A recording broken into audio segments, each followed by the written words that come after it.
was me bowing to the Buddha in you. And now I'll sit and invite you to meditate with me for a little bit. We can focus on breathing in and breathing out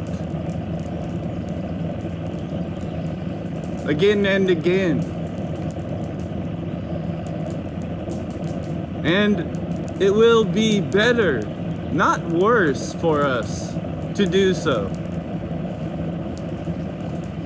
This is how we develop the concentration mind muscles necessary for Buddhist practice and success for bodhisattvas.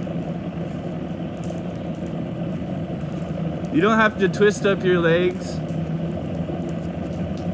but mindfulness of posture is essential. The Buddha described all postures as meditative postures, so laying down, sitting, standing, walking. If you are mindful, which is a basic awareness, a recollection of reality as it appears to the sense gates. And then concentration is that part of the mind that lets us focus in on any object of our choosing. Eventually, with practice again and again, that concentration muscle grows stronger, so that it's easier to remain concentrated on whatever we choose for however long we choose. That is a wonderful skill to develop for any Buddhist, any human being, really. But yeah, this is Buddhism. There are reasons for twisting up your legs, but again, you don't have to.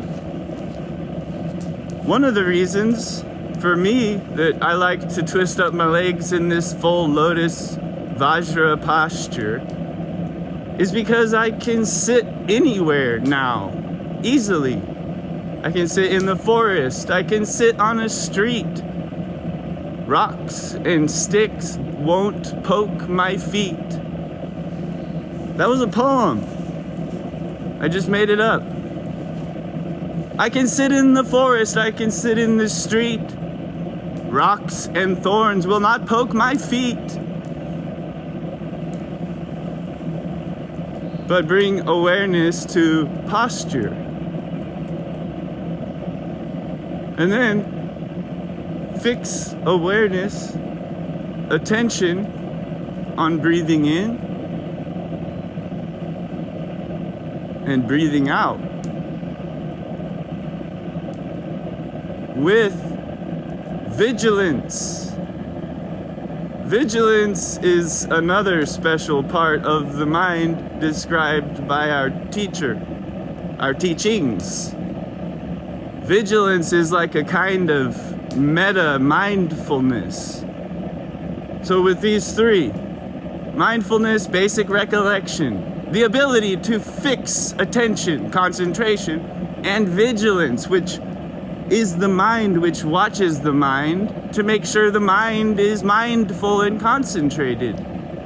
When the vigilant mind detects distraction, then there's something important we have to avoid. We have to avoid pretending that we are failures simply because we have been distracted. This is the practice. We bring effort here. This is that effort. Breathing in right now. This is the focus. And yes, there will be time for focus on worldly reality when we're done meditating. And focus on worldly reality is not pleasant all the time. And bodhisattvas who focus on worldly reality end up being very political. That's called engaged Buddhism, though. Breathing in is part of it. Breathing out is also part of it, but part of it.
Breathing in.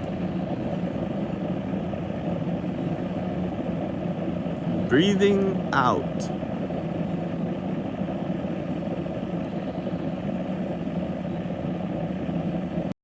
As you understand that beings are capable of truest greatness, and you also understand they don't manifest that greatness.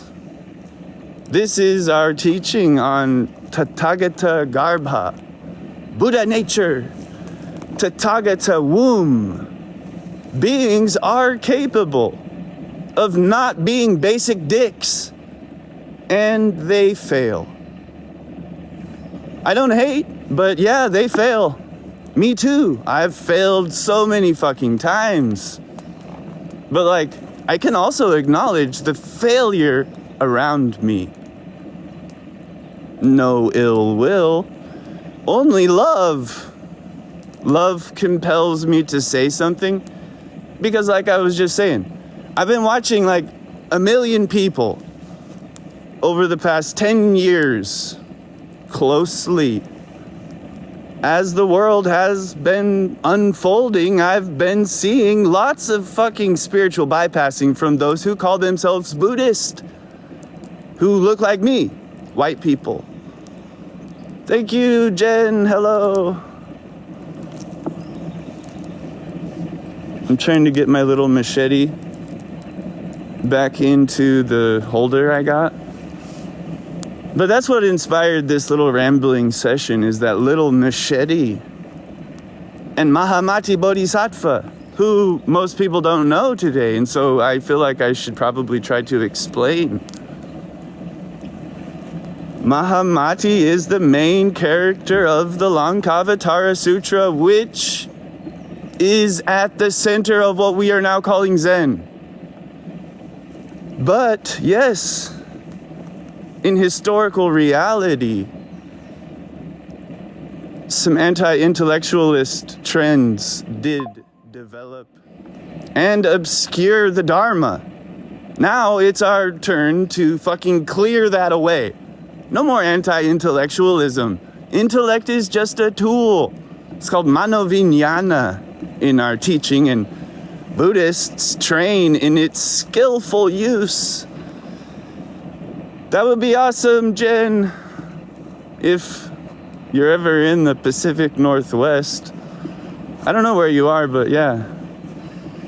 We can go on a Dharma walk and talk with my partner Lynn and enjoy reality. That's Buddha gang. But Mahamati is the bodhisattva of great discernment. It is precise. The whole Lankavatara Sutra is like a question and answer session between the Buddha and Mahamati Bodhisattva Mahasattva. So that second title, Mahasattva, means great being. This is a well-developed, advanced bodhisattva standing on those higher grounds, bhumis, which I've been reading all about and sharing all about recently. So if you want to learn, you can look at videos or go to BuddhaGang.org and we can discuss all the things there without censorship. And that's always cool. But Mahamati is a skillful thinker. Today, in the West, according to my experience, no thinking-ism dominates. This is the idea that all ideas are bad. All thinking is wrong. No, the Buddha did not teach that. He taught skillful thinking. And for bodhisattvas, this skillful thinking is for the sake of all other infinite sentient beings. It's always grounded in bodhisattva ethics, bodhisattva sila. Bodhisattva sila is not exactly what most of my Western peers expect from a Buddhist. It's a fierce ethical discipline.